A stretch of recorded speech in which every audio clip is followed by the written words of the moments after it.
Well, hello there. I figure today's as good as any of a day. It's beautiful outside, so I can take a walk and tell you guys some important news that's kind of relevant to what I do for a living, and that is that I am giving up my real estate license. And kind of want to explain why. If you care or don't care, maybe it's a lesson for you. But in the past few weeks, I've been kind of mulling over. It's a greenhouse I built out of scrap lumber out of my old barn. Kind of mulling over my choices in life and what I want to do for the next 20 or 30 years. And there's a couple things I want to touch on. Number one of the most important lessons I've ever learned in my life is that money follows attention. So whatever you pay attention to the most, that's where most of your income will come from. And frankly, I haven't been paying that much attention to real estate in the past 6 months because I almost became uninterested in it when I started investing in real estate, and I finally had the capital to kind of start to do my own thing. And when you're a real estate agent, you're not really allowed to go willy-nilly and just start investing in stuff and do whatever you want. What they don't tell you is that your brokerage kind of has to know about everything you're doing. They don't have to approve of it, but every dollar you put out and every dollar you put in, the real estate brokerage that you're with is going to want to know about it because they have to legally. In my brokerage, Keller Williams Greenville Upstate has been great.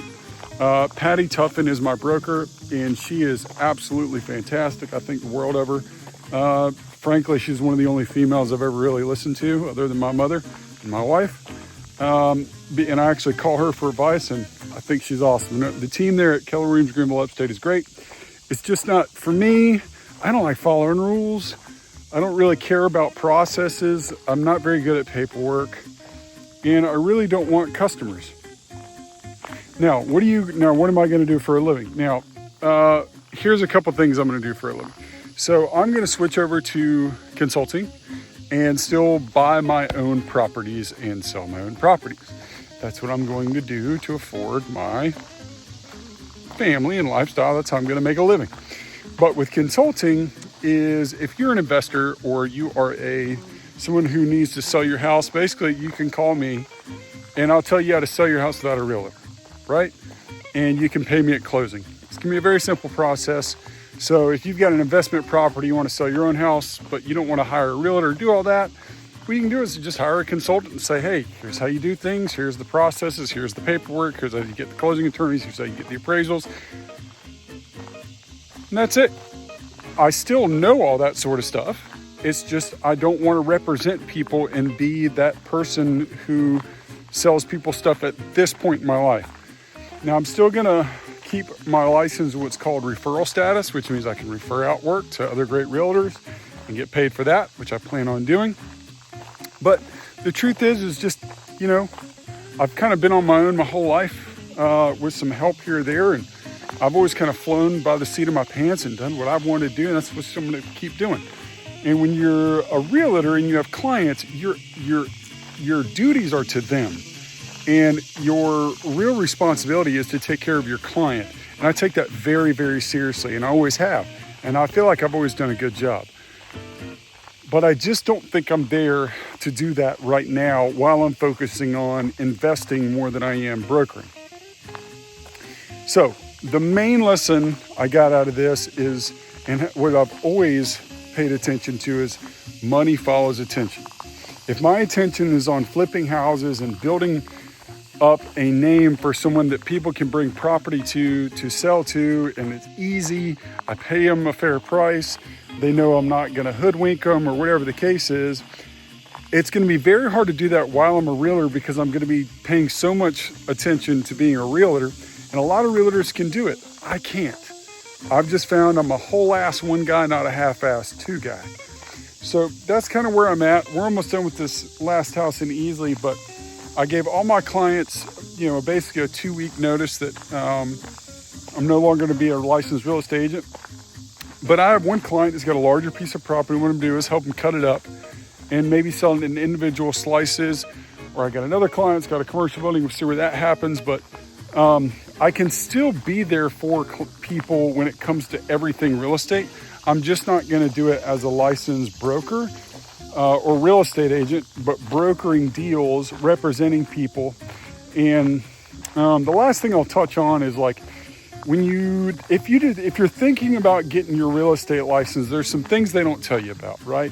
And there's some things you can't really find on the internet. Here's one thing that really bothers me. The MLS is the mafia, okay? I don't speak down on many companies because I want everybody to make money and businesses to really thrive. But what I've really come to understand is that the MLS is the whole problem with the housing market. It is an exclusivity that I don't really agree with, and I believe is a crutch that they're holding on to because it keeps some very powerful, wealthy people in power in these organizations that homeowners would be better off without. Now, the agents wouldn't be better off without it, but the truth is like, aren't we here to serve the client, not the agent anyways? So there's that. Number 2, the fees. If you're working or not working, you have to pay MLS fees. And I'm a part of 2 MLSs. And also, if you buy and sell a house, a lot of brokerages make you pay the brokerage a fee on things you buy and sell. Now, mine doesn't because it's great. We worked out a deal. It's fantastic. But for the most part, what they don't tell you is even if you buy or sell something, you still got to pay them a portion. And that really bugs me, you know? Just something I don't really agree with and I'm not going to do.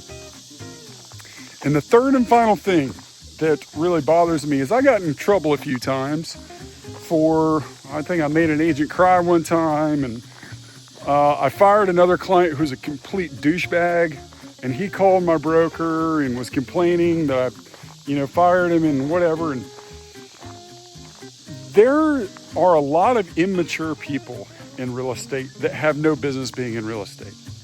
There's a lot of broke real estate agents who don't know how to make deals and then make poor financial decisions on behalf of their clients because they are poor and all they want is a commission. And then you've got the clients themselves who are good people. I mean, they're good people. But the truth is like real estate agents are not very respected because we have a bad reputation for being shysters and not looking out for the clients. So you're automatically treated that way. And I'm not that guy. And I kind of hold myself to a pretty high standard. And if those clients don't kind of match me where I'm at, I really don't want them. And I really don't want to work with them.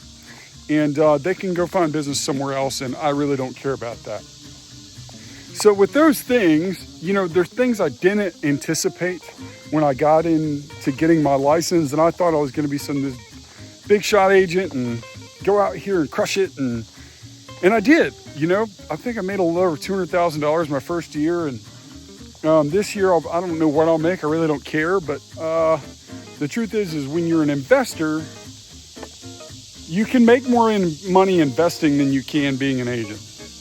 And if you talk to any agent, that's where they'd want to be anyways. Every agent will tell you, oh man, I wish I could just invest in properties and not brokers. Well, I wasn't expecting, quite frankly, I'm going to throw this ball for the dogs, to be at this place this quickly, but I am. So this is where I am in life. And it brings me back to my original point. Money follows attention.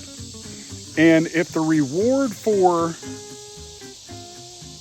investing is higher of a return than being an agent, I'm going to put my focus there. And again, a lot of dudes can do both at the same time. I can't. I'm not special. I'm not that cool. I'm not that great. So I have to put 100% of my focus on what I'm doing to take care of the things that I need to take care of. So that's that. If you've been following along with our channel, you know what I do for a living. I'm a real estate agent, and I own a residential and commercial painting company, but I'll only own it for another less than a year, and I'm an investor. So I'm just dropping one of the 3, and I'm half-assed in one, the painting company, but I'm just going full-time in investing. If I can flip 4 houses a year, I'm fine, maybe 5. But hey, if you know of any properties in South Carolina that need some love and attention and you want to get them off your hands, I'm your guy. I'll buy them cash. I'll make it super easy breezy and wonderful for your family and you to get a deal done. And then also, if you're looking to sell a house, but you're like, man, I just don't want to hire a real estate agent. It's too expensive. I can't find a good one. Well, look, give me a call. It's Retriever Property Team online. And what I'm going to do is just consult with people. So the way it'll break down is you call me. You say, Dylan, I got this house I want to sell. I don't know what it costs, blah, blah, blah. I'll say, okay, here's the steps we need to do to get it ready for market. Number one. Number two, I'll price it for you. Number three, I'll show you how to get the contracts together if you have a buyer. And number four, I'll show you how to get to closing. All without a real estate agent. It's a very simple process. And if you're capable of doing that, and it's an investment property, it's your mom's house or whatever, then I can help you get to that point. And I'll probably end up charging around 1% for that. So I think it's a good deal for someone, and I'm looking forward to it. So we'll talk to you soon. Thank you very much for paying attention, and we will talk to you next time. See ya.